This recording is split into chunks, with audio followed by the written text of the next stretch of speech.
Peter Richings, I'm delighted to say, has arrived on the scene, even though we're starting early, his race.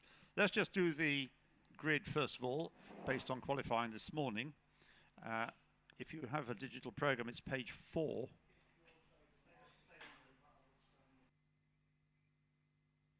So up it comes, we've got the graphic there, and pole position is occupied by number 21, Alex Chamkin, who qualified at 140.548. And second on the grid, number 71, Cody Tree, 141.477. Alex Chamkin snatching pole position on the very last lap of the qualifying session. 21 and 71, first and second on this 1x1 offset grid. Third on the grid, number 7, Steve Dickens, 142.088. And fourth, number 17, Alan Cook, 144.891. 7 and 17, third and fourth. Fifth, number 84, Michelle Haywood, with a 146.895. And sixth, number 32, Steve Collier, 147.713. 84 and 32 are fifth and sixth. Seventh is number 4, Steve Chaplin, 148.476. And eighth, number 20, Mathieu Gauthier Thornton, 148.903. 4 and 20, 7th and 8th. 9th, number 76, Maurice Hart, 150.880. And 10th, number 87, Samantha Evans, 151.017. 76 and 87 are 9th and 10th. 11th, number 58, Tom Muirhead, 151.553. And 12th, number 50, Clive Wood, 151.643. 58 and 50, 11th and 12th. 30th, number 25, Martin Walker, 152.256. And 14th, number 81, Rodney Player, 152.676.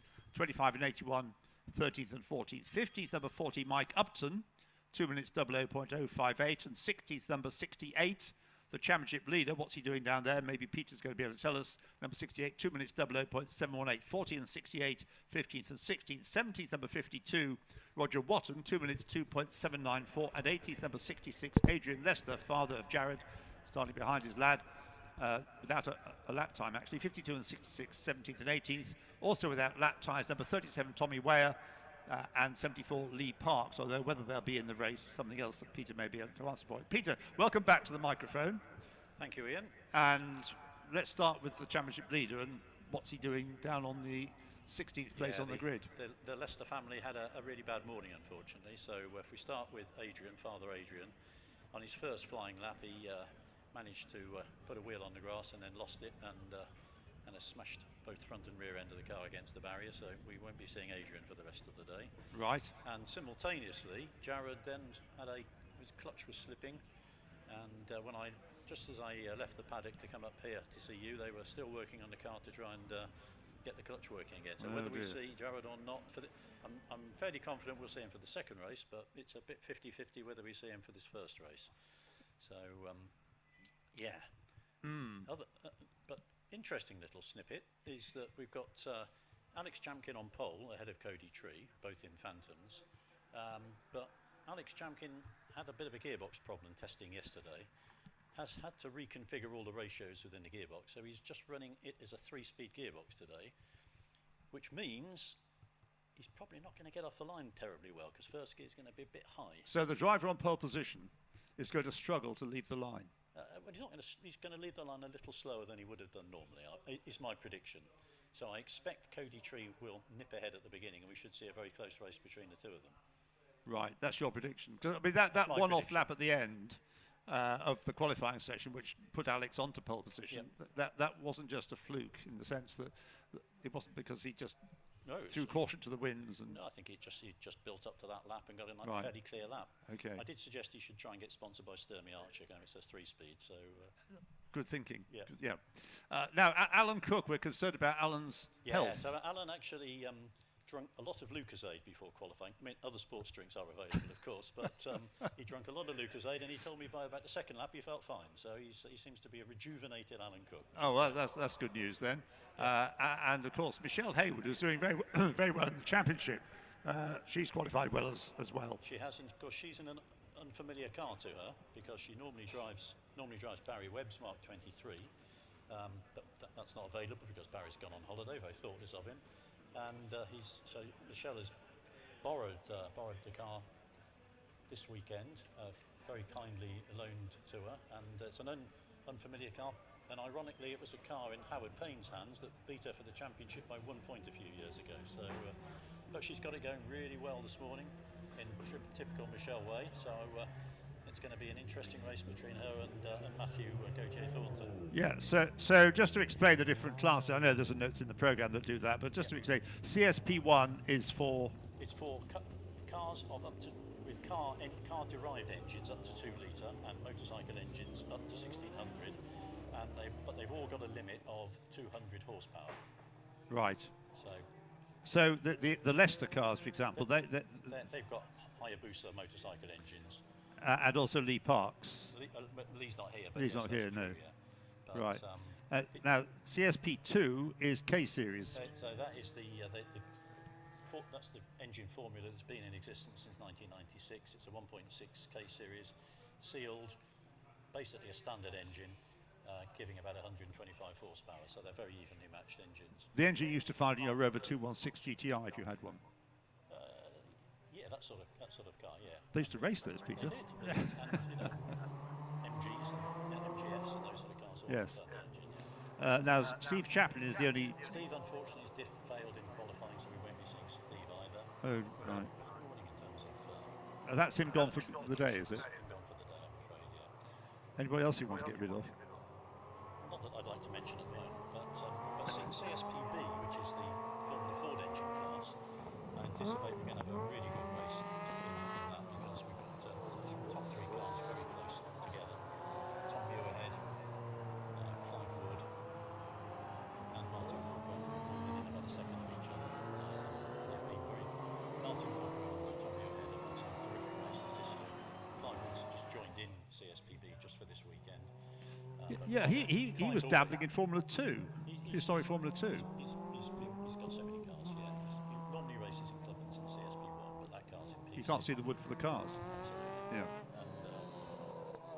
And when he's racing in CSP1 against Cody Tree, of course, you can't see the wood for the tree, but... I wondered about that. Yeah, but this weekend he's taken over the car that's normally raced by his daughter, Pippa. So, and he's going to race against the 2 youngsters in the CSPB, and I expect a good race between the 3 of them. Right, so all set. Now you only get a 50-minute race. I say only because Radicals get 20-minute races. Is this because they like the chaps in the sports prototype? It's a relatively simple equation that we buy the track time from MSVR. We buy an hour. This weekend we bought 45 minutes because it's only 2 races. Normally we have 3 races over a weekend. Yes. But we just split it 4 ways, 15 minutes qualifying, right. and 15 minutes for each race. So. Yeah, and I think most of the drivers I've talked to are very glad it's only 15 minutes because it's so hot today. And in a Clubman's car, of course, you sit alongside the engine and gearbox. So it's quite a warm place to be. It's going to be quite at the best of times. Yeah, yes, yeah. Most Clubman's drivers have got a sort of scar on their left leg. Go on, flash your scar then. I'm sure I can find one. Yeah, have a look. You might come across it. Right. Unlike the Radical race, which was a rolling start, this is a standing start. They've done their green flag lap, then come up to the grid. So pole position occupied by Alex Chamkin, but having to start in 3rd gear, if I remember right. Having to start in 1st gear, but a much higher 1st gear than he would normally do. Right, I'm with you. Yep. Okay, a high 1st gear. And then the orange or red car of Cody Tree, you predict will be in the lead at Old Hall. Unless, of course, champion Steve Dickens can nip past them both from the 3rd position. When did Steve win the challenge? He's won it once, twice? He won it for the first time last year. Last year, yeah. And at Snetterton, the last meeting we did, he won all 3 races. So Steve, we shouldn't count Steve out of this race. Okay, I think all the cars are in position. 5-second board held up. Waiting for the red light. Red light on. Out. And pretty good start by both of them actually off the front row. And I think that he's done what's necessary, Alex Champion, but he's being challenged strongly on the outside as they go into Old Hall corner for the first time by Cody Tree.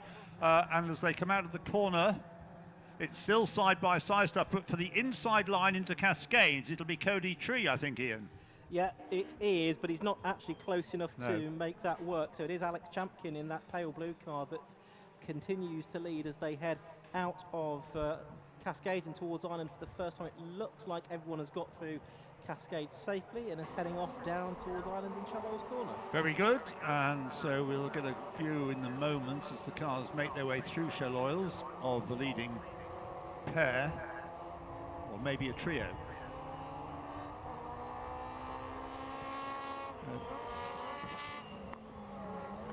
So we need to catch the leader in the moment, coming over hilltop into your sight for the first time, Ian, or for the second time of this lap.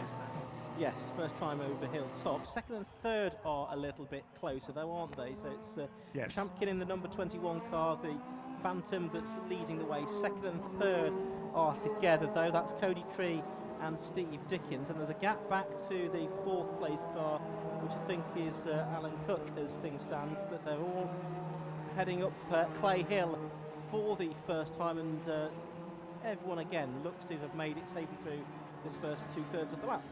Any thoughts, Peter, about how this first lap has gone? Pretty straightforward, I would say. Fairly straightforward at the front of the field. Yeah. My prediction was wrong, and Alex Champkin got away first, and with Steve Dickens harrying the two of them. Interestingly, in CSP 2, Morris Hart, Chris Hart's son, has got to the lead from third place. So it's 3-2-1 relative to the qualifying, with Matthew Gauthier Thornton second and Michelle Hayward, who didn't make such a good start, third. Alex Champkin already beginning to open up a gap. 1.6 seconds is lead at the end of the first lap over Cody Tree. Steve Dickens is third, and in fourth place is Steve Collier. No, sorry, number 17, Alan Cook, then Steve Collier in fifth, yes. So Steve Collier has now had a Clubman's race. Exactly right, yeah, so we'd be delighted that he's actually taken part in that Clubman's race. Right, well, the leader getting away, isn't he? He is. He's making up 3-speed gearbox. Is that the answer? You can save on gears. I did suggest to him that he ought to take one of the gears out of the gearbox after this qualifying. Well, they're going to be back with you in your sights over hilltop in a moment, Ian. Yes, they're already turning their way through his lots. In fact, the first three pretty much equidistant. The two Phantoms out in front, and then the Steve Dickens Mallet Mark 29 in third place. Quite a gap back then to Alan Cook, who's sort of a bit solo at the moment in his Mallet in fourth place, number 17. Fifth, the number 32 car of Steve Collier, who did get ahead of Michelle Hayward then on that opening lap. Hayward losing a couple of positions, in fact, down to 8th she was at the end of lap 1. Is a bit solo a legitimate concept? Aren't you either solo or not solo, like being unique yes, or not? I think you're probably right, Ian, now you mention it, yes. It's completely solo, entirely on his own. Yeah, entirely on his own, absolutely. Or slightly on his own. Anyway, he is well out in front, is Alex Champkin. He led by 2 seconds over the line this time. So Michelle Hayward challenging Matthew Gauthier Thornton here for second place in CSP2. I think she may get at the inside over the start and finish line now. Yes, in fact she has. So the inside line going into Oulton corner, they're side by side, and I think Michelle has got through. So number 84, Michelle Hayward, in a car that you say she's not familiar with. No, not at all. No, she's not driven that car. She's borrowed it from Roger Watton, who's taking part in CSPB in his other car, and she's not driven it before. Well, I think she did a test in it last week, but not driven it, not raced it before today. So going impressively, you were saying glowing things about her in qualifying. She's a very quick lady. And that's Michelle Hayward then, and she's leading her class in the championship, isn't she? Oh yes, but I think she had 7 winners this year. Now Alex Champkin with Jared Lester, now he's not made it, has he? So not scoring any points. Cody Tree is going to get a decent helping of points. But Alex Champkin's going to do himself a power of good here, isn't he? If Alex can keep that gearbox together and keep at the pace he's running, then this could be good for a really good championship challenge towards the end of the season. Ian, you've got that battle going through past you now, Michelle Hayward. Yes, and she is about 2 or 3 car lengths clear at the moment ahead of Matthew Gauthier Thornton. A nice little scrap going on further back as well, and that is between 58, which is Tom Muirhead, and 87, which is Samantha Evans. So that's for 9th and 10th positions. And Tom Muirhead leading his class, isn't it? The CSPB class, that's the Formula Ford engine class. Yes, he's kind of. You said there was going to be a three-way battle there, Peter. Well, I was hoping there was going to be, but they've spaced out quite well already, haven't they? So there's 2 or 3 seconds between each of the first 3 now. So Yeah. I think for a battle we've got to look for CSP 2 class. And Somebody wandering. Rodney Player's just had a spin there in the gem. But I'm anticipating that Michelle Hayward will start to close on Norris Hart now. She's 3 seconds behind. That was at Drury's, wasn't it? Looked like it, yes, it was, yeah. That Rodney Player went agricultural, but he got the car pointed back in the right direction as we watch the leader with you, Ian. Yes, that's right. He is heading down towards me once again. Gap was 2.9 seconds at the beginning of the lap over Cody Tree in 2nd place, and it's an even bigger gap now to Steve Dickens in 3rd position. I'm just wondering how healthy that leading car sounded of Alex Champkin there.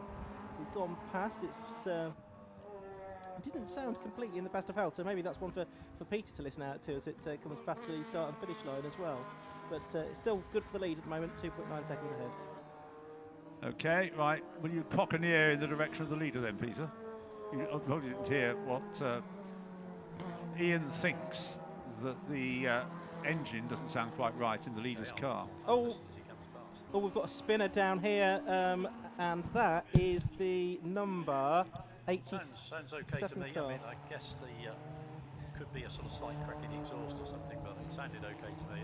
And, That's Samantha Evans has had a spin as well. Yeah, she had a spin. Must be getting to everybody now. Yeah, Ian was just telling us about that. Yeah, so tell us what happened. Well, she was coming into braking for his lots, and it's before she got to the turning point. She was already sort of spinning around, and she collected the curb on the inside, the apex, the first apex of the chicane, and ended up on the grass on sort of the exit of the first part of the corner, if you see what I mean. But she's rejoined and back into the race, but I think we'll have lost at least 1 place. Well, the lead that Alex Champion had at the start of this, it's a bit like the previous race, this, with Tom Wood, isn't it? We've got one driver taking the lead from pole position and really dominating proceedings. He has a lead of 3.9 ahead over Cody Tree. Steve Dickens is not really keeping in touch with Cody. So, how are your Formula Ford brigade? Well, there's CSPB. Tom Muirhead got away best in CSPB, and he's leading Martin Walker and Clive Wood. There's a couple of seconds between each of them, but I've been looking at the gaps, and I think they're just getting slightly closer to each other as the race goes on. Yeah, so Walker to Wood actually is just down to 1.2 now. So I think we could have a race for CSPB before the end, I think. Keeping my fingers I think it's worth making the point, Peter, that these cars are great fun to drive, aren't they? They really are proper racing cars. They are indeed. They're very rewarding cars to drive, and very, very good for both an experienced driver and a sort of a relative beginner. And they haven't evolved from road cars. They're purpose-built front-engine racing sports cars. Absolutely, purpose-built cars. Although it's the 2nd oldest racing formula in the country, having started in 1965, we've managed to evolve the regulations as the years have gone by and changed engines and everything else. So it's. I was just waiting for a howl from Nicker Brook to say, Ian would say, Formula V is old. Actually, Formula V isn't quite as old, No, is It's it? not. We beat Formula Ford by a year and Formula V, I believe, by a year or But two. I guess you're thinking that the oldest is 750 Formula. Formula is the only one. Yeah, So, 1949 that was inaugurated. Which one, sorry? 750 Formula. Oh, well, that has to be the oldest. Yes. Yeah. And Monoposto goes back pre-1960, doesn't it? 1958, 59, that was conceived. Anyway, that's a bit of history. Cars with yellow backgrounds, their numbers, incidentally, are the CSPB class cars. That's been a tradition, goes back many, many years. I think it began in Clubmans, actually. It was then picked up by other categories. Yes? So that CSPB battle is getting quite close now. You can see Clive Wood's really caught up with Martin Walker, and they're both closing, I think, on Tom Muirhead. Right, so we're focusing on that then as they come down the avenue and through Denton's into your side at Cascades, Ian. Yes, it is pretty close now, isn't it, between those two? In fact, there's less than a car length between them now as they turn their way out of the corner. But I don't think there's going to be any change in the order. They're just disappearing from my view again as they head into Ireland. There was an attempt on a position change, but I don't think it's actually happened. Yes, it has. Has it? Yes, it has now, yeah, as they go into Shell Oils. So that's Clive Wood up ahead. And we've got drama because the second place car, I think that is, Cody Tree has stopped at Hilltop. There's yellow flags at Hilltop, and opposite the yellow flags there is a red car and a driver out of the car. It is parked. I don't think it's gone off. It has been pulled off. And Cody Tree from second place is out of the race, and then that promotes Steve Dickens to second. And it enhances Alex Champkin's prospects in the championship, doesn't it? It does indeed, yeah. And Steve Dickens come to that. Steve Dickens isn't he had a bad start to the year, but he's been racking the points up since then. As I said, he had all 3 wins at Snetterton, so this could be a close championship battle as we get towards the end of the season. Talking of getting towards the end of the season, of course, it's not all that far away for you, is it? We've after today, we've got Brands Hatch Indy Circuit in September, and then Donington at the end of October. So another 5 races after today. You got the leader, Knickerbrook? Yes, he's just turning through now past me. He's put a lap on the number 40 car of Mike Upton, his Formula Ford engine Mallet Mark 20B. But now it is a big lead. It is 21 seconds between Alex Champkin, number 21, and Steve Dickens, number 7, in second position. He is just turning into his lops now, and he in turn has another 9 seconds to Alan Cook, number 17, in third position. Yeah, Alan Cook's health seems to have improved with his performance, so he's now third. Absolutely right, yeah. Just goes to show that energy drink can work sometimes. Which one was that? Steve Collier is fourth, moving on. Going nicely in 5th place, leading CSP2, is Maurice Hart. His father, Chris, would be proud of him, yeah. So he's often very good here. Oulton Park's his home local circuit, yes. So, and he was only 3rd in qualifying. I did say to him, like, you're always good around Oulton Park, Maurice. So, then he remembered, oh yes, I am, aren't I? I better get on with it. I'd forgotten until I reminded him, yeah. Right, so how long have we got? 2.5 minutes on the clock still? Just under.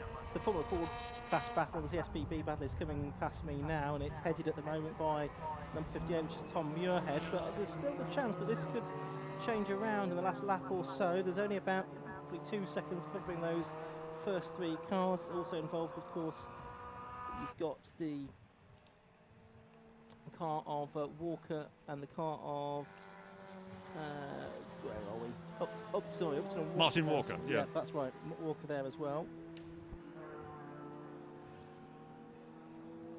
Already though, the race leader's coming through to pass me once again at yeah, we've got the Formula Ford engine battle that we've been talking about just coming up to complete another lap, and Tom Muirhead doesn't have much of an advantage now, does he, over Clive Wood? Clive Wood's definitely homing in on him now. I guess they've got another couple of laps to do with the time that we've got. Yes, this lap and one more, I would say. So knowing him, I'd put my money on Clive Wood, quite honestly, now. He seems to have got him in his sights. But yeah, has he missed some rounds this year? He's not done the full season. Clive? Yeah. Clive's been racing his historic Formula 2 and Formula Atlantic cars around the place. I haven't seen him in those. That's why I asked. He's been in Europe as well. Ah, so, right. So over the line and onto his last lap. So Alex Champkin, for whom it's been a trouble-free drive, really, hasn't it? Absolutely, he's absolutely miles in front of Steve Dickens now, about 20-odd seconds, I think. So he's had a very easy run since Cody Tree retired. Yeah, the gap between Alex Champkin and Steve Dickens is 25 seconds, which is a big gap by Clubmans. Cook's getting quite close to Steve Dickens now. In 3rd place. I think the heat's getting to them. I mean, well, the point you were making at the start of the race. In the Formula Ford class, Ian, the 2 leaders are right together now. Clive Wood's right under the wing of Tom Muirhead now. Those 2 are heading up towards Druids. They've got 1 more lap to go. Here they are. We've got them on the screen then, coming through Druids. And it is still, but only just, Tom Muirhead in front of Clive Wood.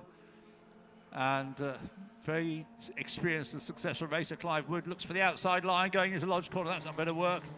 The inside line well defended by Tom Muirhead. They go through, loses a bit of momentum coming out of Lodge through Deer Leap, and so alongside him comes Clive Wood, and they go to change places as they get to Old Hall Corner. on the inside line. Clive was going to be last of the late breakers, is he? But Tom Muirhead sits it out with him on the outside line as they come out of the corner. They're virtually side by side, but just getting the nose in front and staying ahead as they come back into your sights, Ian. At Cascades, it's Tom Muirhead still just there. He is by about 3 car lengths as they turn through Cascades. They head out of Cascades now, past the lake towards Island once more. They're going to disappear from my sight. Can Clive Wood do anything about Tom Muirhead in the final 2/3 of this lap? We're just waiting to see the leader become the winner. And so the checker flag taken by Alex Champion. He is a dominant winner overall, but we'll surely get back to watching that fight for CSPB before the end of the race. Here they are then. And it is still just Tom Muirhead. Yeah, he fought off Clive very well, I thought, that challenge. Ian? Yeah, about to head over hilltop. Here they come, and it is still Muirhead, but the gap has come down, and Wood is going to position his car on the inside of the circuit, but he's a little bit too far back to make that work. He's about 2 or 3 car lengths behind. So I think Tom Muirhead, for the moment, holds on, but there's still 2 more corners to come, and he's got a really good run out of the chicane there, has Clive Wood. He's going to try and get alongside on the run up towards Clive, towards Druids there, Ian. He's a good old racer, isn't he, Clive Wood? He doesn't, he doesn't give up. No, absolutely. So here they come through Druids, almost side by side. Through Druids, side by side. That's a bit of a thing to do. Impossible, yeah. Yeah, quite. So along they come to Lodge Corner, the final corner, and Clive Wood looks at the inside line. He's going to be last of the late breakers. Tom Muirhead sees him coming, sticks to the racing line, leaves the door open. Should Clive wanted to walk through it, but no, he doesn't. And so on this occasion, it may be different in the second race to come, but as they go across the line, Tom Muirhead just wins his class from Clive Wood after a brilliant battle, as predicted by the old sage beside me. So Tom Muirhead finishes 8th place overall, but more importantly, wins the class. Just to confirm the order, Alex Chamkin finishing in the end 19.3 seconds ahead of Steve Dickens, so that gap came down on the last lap, but that'll be off on the last lap. Yeah. So first number 21 Alex Champion, second number 7 Steve Dickens, third number 17 is Alan Cook, fourth number 32 Steve Collier, fifth number 76 Maurice Hart, sixth number 84 Michelle Hayward, seventh number 20 Mathieu Gauthier Thornton.